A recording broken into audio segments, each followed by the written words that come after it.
Professor, finish your thought. I cut you off. You were saying. What I was saying is that basically we have communities that are very distressed. We have communities where the pipeline to the kids standing on the street at 13, 15, 18 years old begins in the elementary schools where kids don't have any place to go after school to sleep, where they don't have food on the table at night. If you leave kids in those kinds of conditions, you're creating a climate where they don't see choices. They don't have choices. And work that I've done recently, they talk about it as being war zones. We're responding to the world we're in. You know, we have to do something different. We need to do something dramatically different at this point if we want to stem the crime problem, other than bringing two geographic spaces together so we don't look as bad. What's radical on the horizons that we should be doing? Do you find, was there value in those 11 arrests in College Hill to you? There were more than 11 arrests. But one of the things that I find when I do go to neighborhood meetings, you're absolutely right. They're concerned about violence, but they're also concerned about quality of life issues. I'm a firm believer in the broken windows theory, that neighborhoods that show signs of deterioration, the criminal element feels comfortable to operate in those. So there is value in those low-level arrests, too, if you're trying to change what's been going on systemically in neighborhoods over time. And we need generational solutions. This isn't a 1 or 2 year solution.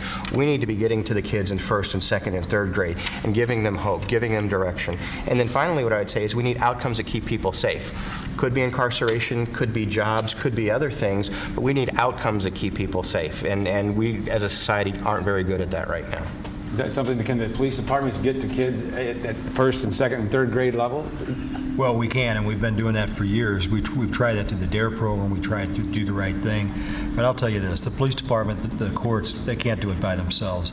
If we don't have community engagement regarding this, then we're not going to ever be able to achieve what we want to achieve. We saw that with the Lafayette Park area, and we see that all over the place. When our communities become engaged with the police department, and when the police department is proactive in engaging those communities, we can make that positive difference, but that is the key.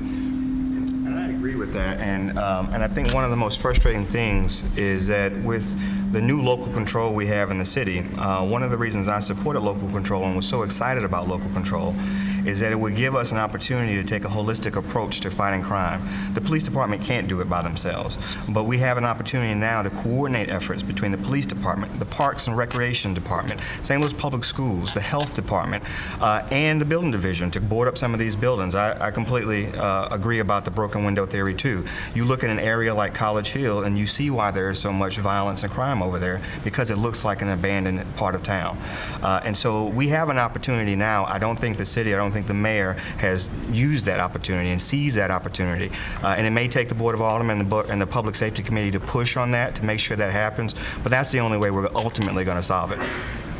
Outcomes that keep, I'm sorry, Chief. Well, I was going to say, I think I could say this now since I'm in a different role.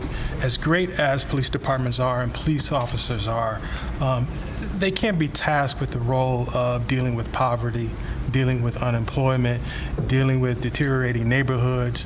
I think the police departments try to play their part in that role, but if a 3-year-old has a lack of education and is impoverished and their family doesn't have employment, that's not necessarily the role of the criminal justice system. And so we have to find another way to deal with those social issues in those neighborhoods before they come to the police officer, before they have to deal with them. And so I think the police department, they do a great job.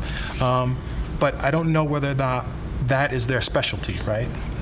I think that, I mean, I would disagree in one way to say that it should be part of the criminal justice system. Maybe not be part of law enforcement, but we're part of the criminal justice system as well. And Sue and I's organizations connect people to social services as well. So it is part of trying to solve the underlying problems that the criminal justice system does play a part in that. Oh, yeah. A very important part, because the social service organizations aren't there in the courts. So it takes lawyers like Professor McGraw and other people in the community to make some of those connections, because the poor people we're talking about, they don't have the benefit of private treatment programs like some of the middle class and wealthier people do.